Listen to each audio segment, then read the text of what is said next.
Buenas tardes, mi nombre es Alejandra Nereiter, soy asistente del Departamento de Anatomía y el tema que nos reúne hoy es el estudio de la articulación de la cadera. A modo de generalidades, podemos decir que esta articulación es la articulación proximal del miembro inferior,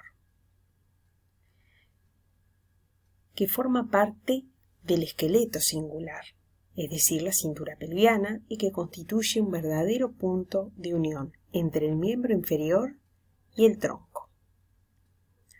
Si clasificamos esta articulación, podemos decir que es del tipo de artrosis, y dentro de esta es una enartrosis, por tener superficies articulares con forma de segmento de esfera. Es una articulación que se sitúa en profundidad, siendo de difícil acceso quirúrgico. Es una articulación sólida y bien adaptada a la posición erguida, particularmente móvil. Es una articulación muy congruente y presenta un estado de estabilidad intrínseca, siendo la articulación más estable, por lo que es necesaria una alta energía para luxarla.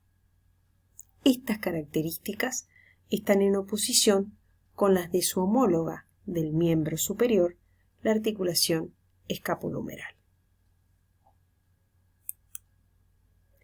Para el estudio de esta articulación, y lo hacemos con cualquier articulación de la economía, vamos a estudiar 6 puntos.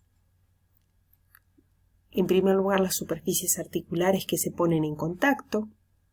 En segundo lugar, los medios de unión. En tercer lugar, los ligamentos pasivos. En cuarto lugar, los ligamentos activos, es decir, los músculos, los verdaderos motores de esta articulación. En quinto lugar, los movimientos que producen. Y por último, el eslabón trófico, es decir, la vascularización e inervación. Comenzamos entonces por el punto número 1, las superficies articulares que se ponen en contacto. Y en esta articulación encontramos 2. Por un lado, la cabeza del fémur y por el otro, el acetábulo del hueso coxal.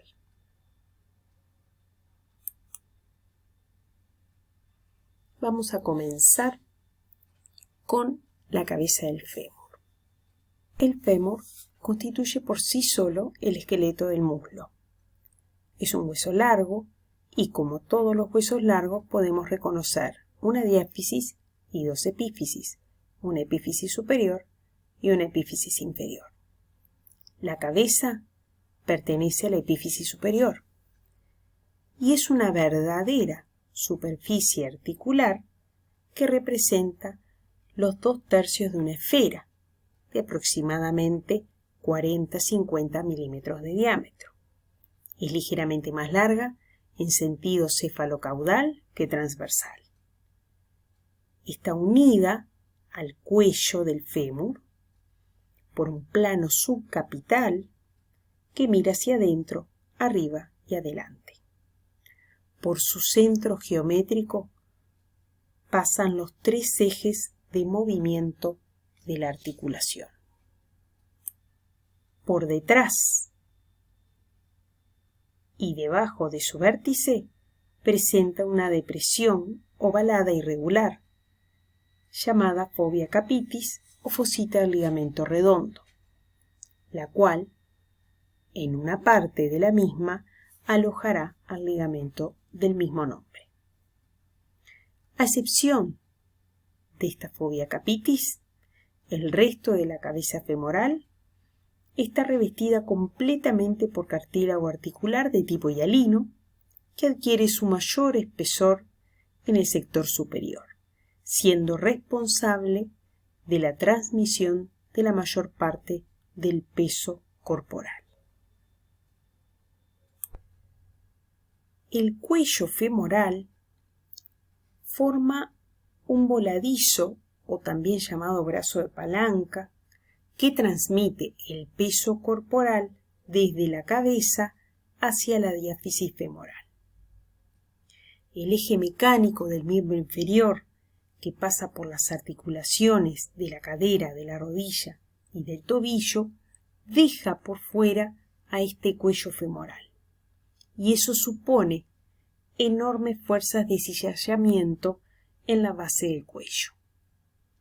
Para resistir justamente este cizallamiento, y si estudiamos la arquitectura de este hueso en particular, la dirección que toman las trabéculas óseas en base al estrés mecánico que reciben, podemos observar que estas trabéculas óseas se disponen en dos sistemas. Un sistema principal y un sistema accesorio. Y que entre estos sistemas hay un espacio triangular de base superior y vértice inferior llamado triángulo de Bord, el cual tiene una menor densidad de trabéculas y una menor resistencia. Por lo tanto, es un punto débil dentro de este hueso y por lo tanto dentro de la articulación. Este triángulo se debilita aún más con la edad y las patologías osteopénicas, siendo el sitio preferencial de las fracturas cérvico-trocanterias.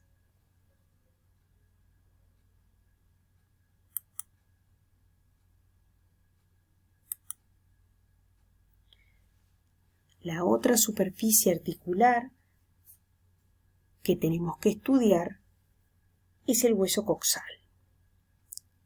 Específicamente del hueso coxal vamos a estudiar justamente el acetábulo, también llamado cavidad cotiloidea. El hueso coxal es un hueso plano, ancho, rotado sobre su eje cefalocaudal con forma de hélice, que forma parte del esqueleto de la pelvis. Y podemos decir que está formado por tres sectores. Un sector llamado ilíaco, un sector llamado isquion y un sector llamado pubis. Estos tres sectores embriológicamente van a unirse a nivel del acetábulo. Este acetábulo tiene una forma de hemisfera hueca incompleta en el sector inferior que corresponde al sector no articular. El eje del acetábulo mira hacia afuera, hacia abajo y adelante, formando con el eje de la cabeza un ángulo abierto hacia atrás y hacia abajo. Esto hace que la cavidad cotiloidea sobresalga por afuera de la cabeza femoral en su sector superior, mientras que en su sector inferior y anterior la cabeza queda expuesta. Este acetábulo queda limitado en su porción superior y de anterior hacia posterior por un borde cortante e irregular llamado ceja cotiloidea. Es más pronunciado en su sector superior, donde constituye el techo del cotilo, sector de enorme importancia mecánica por ser el punto de mayor soporte del peso corporal.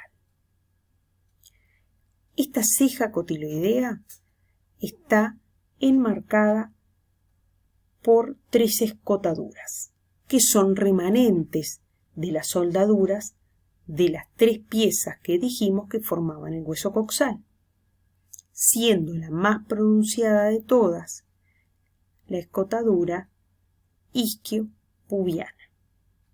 Esta escotadura, que es no solamente la más pronunciada, sino la más constante de las tres, comunica con la región obturatriz y constituye el hilio vasculonervioso del cotilo. Podemos distinguir dos grandes sectores, un sector articular y un sector no articular. El sector articular, también llamado facies lunata, es el sector periférico, tiene forma de media luna, orientada en el polo superior, ocupando casi las quinta partes del cotilo, con dos extremidades o cuernos que delimitan la escotadura isquiopubiana. Está revestido por un cartílago hialino, cuyo espesor disminuye desde la periferia hacia el centro, más engrosado a nivel del techo del cotilo, donde la cabeza femoral va a ejercer su máxima presión. El sector no articular, también llamado trasfondo de la cavidad cotiloidea, es central, cuadrilátero, se comunica hacia abajo y afuera con la escotadura isquiopubiana y es una lámina ósea delgada, de tejido óseo compacto, perforada por numerosos orificios nutricios que separa la articulación coxofemoral de la pelvis menor. Esto explica la protrusión de la cabeza femoral en la pelvis menor en algunos tipos de fractura de cadera. Justamente es un punto débil por la delgada o la delgadez de esta lámina ósea compacta. En estado fresco, este trasfondo va a estar recubierto por una almohadilla adiposa que aloja el ligamento redondo durante los movimientos de la articulación. En esta imagen se puede apreciar, por un lado, el hueso coxal, con el sector que nos interesa el día de hoy, que es el acetábulo. Por otro lado, el fémur, donde apreciamos lo que es la extremidad superior y parte de la diáfisis. Nos interesa este sector de la extremidad superior, que es la cabeza femoral, y vemos, por un lado, del acetábulo, su sector articular, su sector no articular, que en esta imagen, y como decíamos anteriormente, en el vivo, va a tener esta almohadilla adiposa, el ligamento redondo, que ha sido seccionado, esto que está acá, que sería la ceja cotiloidea, con justamente el labrum o rodete glenoideo, la cabeza femoral recubierta por el cartílago hialino, con excepción de la superficie de la fovea capitis, y como dijimos, el ligamento redondo que ha sido seccionado para poder separar ambas superficies. Recordamos nuevamente la función del labrum o rodete cotiloideo, que va a ser la de ampliar la superficie articular y poder coaptar ambas superficies articulares.